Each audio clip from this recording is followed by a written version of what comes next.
നമ്മുടെ ഈ ഒരു ഡേ ടു ഡേ ലൈഫിൽ നമ്മൾ ചെയ്യുന്ന പല കാര്യങ്ങളും മറ്റൊരാളുടെ ലൈഫിലെ ബക്ക് ലിസ്റ്റുകളാണെന്ന് ഞാൻ പറഞ്ഞാൽ നിങ്ങൾ എന്ത് വിചാരിക്കും? ഒരു റെസ്ട്രിക്ഷനും ഇല്ലാതെ ഒറ്റയ്ക്ക് ട്രാവൽ ചെയ്യണം, ഒരുപാട് സ്ഥലങ്ങളിൽ പോകണം, അവിടെയുള്ള ഡിഫറെൻ്റ് ആയിട്ടുള്ള കൾച്ചർ എക്സ്പീരിയൻസ് ചെയ്യണം.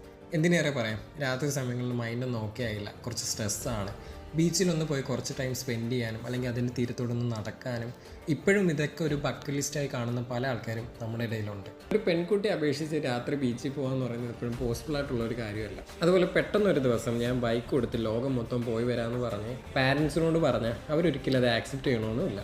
സോഷ്യൽ മീഡിയയിൽ പല വീഡിയോസ് കാണുമ്പോഴും നമുക്കൊരു ഇൻസ്പിറേഷൻ തോന്നിക്കുന്ന പല ആൾക്കാരും ഇതുപോലെ അവരുടെ ലൈഫിൽ ഒരു സ്റ്റേജിൽ അവർ ബ്രേക്ക് ചെയ്ത കുറേ എതിർപ്പുകളും അതുപോലെ കുറേ റെസ്ട്രിക്ഷൻസും ഉണ്ട്. സോ എന്നിട്ടായിരിക്കില്ലേ അവർ ആ ഒരു പൊസിഷനിൽ എത്തിയിരിക്കുന്നത്. അതുപോലെ ഒരു കാര്യം, എൻ്റെ പാരൻസിനെ ഏറ്റവും നന്നായിട്ട് അറിയാവുന്നത് എനിക്ക് മാത്രമാണ്.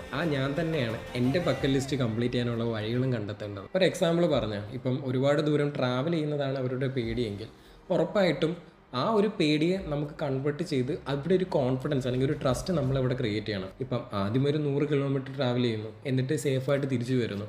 എഗെയിൻ സ്റ്റെപ്പ് ബൈ സ്റ്റെപ്പായിട്ട് അവരുടെ ആ ഒരു പേടിയെ നമ്മൾ ഇല്ലാതാക്കുന്നു. ആ പേടി മാറി ഇപ്പം എൻ്റെ മക്കൾ അല്ലെങ്കിൽ എൻ്റെ മകൻ അവനൊരു സ്ഥലത്ത് പോയി കഴിഞ്ഞാൽ അവൻ സേഫായിട്ട് അവൻ പോയ പർപ്പസ് കംപ്ലീറ്റ് ചെയ്തിട്ട് തിരിച്ച് ഹാപ്പി ആയിട്ട് മടങ്ങി വരും എന്നുള്ളൊരു കോൺഫിഡൻസ് അവർക്ക് കിട്ടിക്കഴിഞ്ഞാൽ, അല്ലെങ്കിൽ അവൻ തെറ്റായിട്ട് ഒരു രീതിയിലും പോകത്തില്ല എന്നുള്ളൊരു കോൺഫിഡൻസ് അവർക്ക് ഉണ്ടെങ്കിൽ ഉറപ്പായിട്ടും നമുക്ക് ഈസി ആയിട്ട് സ്റ്റെപ്പ് ബൈ സ്റ്റെപ്പിൽ ആ ഒരു പേടിയെ മാറ്റി അവിടെ ഒരു കോൺഫിഡൻസ് ക്രിയേറ്റ് ചെയ്യാൻ പറ്റും. സോ ആ ഒരു കോൺഫിഡൻസ് മതി ലോകത്ത് എവിടെ പോയാലും ഹാപ്പി ആയിട്ടിരിക്കാൻ.